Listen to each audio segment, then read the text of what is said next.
Hi, I'm Alian, and I'm once again experimenting with microalgae. I am working with the Pioreactor again today. This right here is the Pioreactor. It's basically a tiny bioreactor that I'm going to be using for my next experiment. Now, as you can see, I've already built out the hardware. That's what I did last week. And this week, I'm going to build out the software. So the Pioreactor is controlled by this small machine called a Raspberry Pi. It's basically a tiny computing device that gives the Pioreactor all of its functionality. So just before I started recording, I connected the memory card in this Raspberry Pi to my computer, and I downloaded all the Pioreactor files and added them to this Raspberry Pi. So as you can see right here, I've inserted the memory card, and that's what's going to control the Pioreactor and give it everything it needs to run. So now I need to test it. So I'm going to be running what's called a self-test, and I'm basically going to be putting water into this vial here and putting it into the Pioreactor, and it's going to run a whole bunch of tests on itself to make sure that it's all working. So my first step is to open up a special page called pioreactor.local.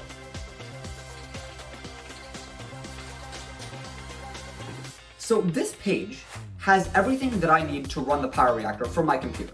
It's a page hosted locally on my computer, so it's not accessible to anybody else. But because my Pioreactor is connected to my Wi-Fi network, I can control it directly from my computer using this page.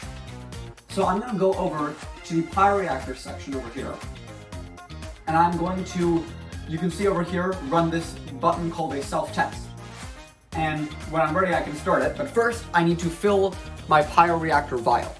So this is the vial that the Pioreactor uses, and I just need to fill it with water and just clean it up on the sides, and then I'll be able to run my self-test. Okay, so I have added water to this vial, and now it's ready to go into the Pioreactor. So I'm going to just slot it in right here, and now the Pioreactor is already on, as evidenced by that green light over here. So I can go ahead and run that self-test. So that's what I'm going to do next. So I'm going to hit start on this self-test right now.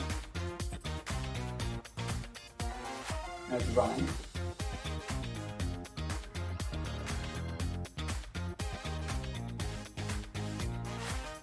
And as you can see, it's just trying to detect everything. So it's detecting that the hat PCB is on, it's checking that the heating element is working.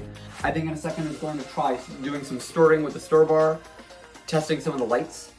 So I'll let that run for a bit. Okay, so the self-test is now done running.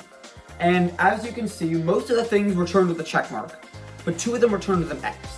One of them was the photodiodes are responsive to IR LED, and the other was related to the stir bar and whether the stir bar is functional. So I'm going to check the Pioreactor documentation on both of those and see what the problem might be. So I went through the Pioreactor's documentation and looked at some troubleshooting stuff for the stirring and for those photodiodes, and I was able to fix both. So the problem with the stirring was actually that the fan was a little stuck, so I had to loosen some screws and make sure that the fan was able to start on its own. And for the photodiode, actually the solution was just to make the liquid a little more turbid, I actually added some milk to the solution, just so the photodiode can measure things properly, because it is water, so it's having some trouble measuring.